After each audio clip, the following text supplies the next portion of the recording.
Хайде заедно да присъздадем ето тази визия, която намерих в Pinterest. Косата ми е почти суха вече, предварително я минах с приставката за изсушаване на оренда и следва да я мина с мързеливия гребен, за да мога да я изглада.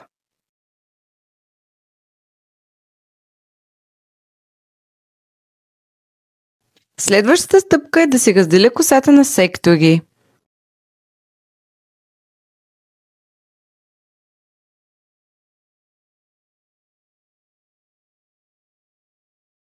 Следващата стъпка е да си пусна косата. Сресваме добре с четката на оренда. Следващата стъпка е взимаме една лента и си я слагаме. Нагласяме си лентата така, че да няма стърчащи косъмчета. Това, което трябва да направим, е да вземем два кичура отзад и да ги сплетем съответно. Искам да ви издам една тайна.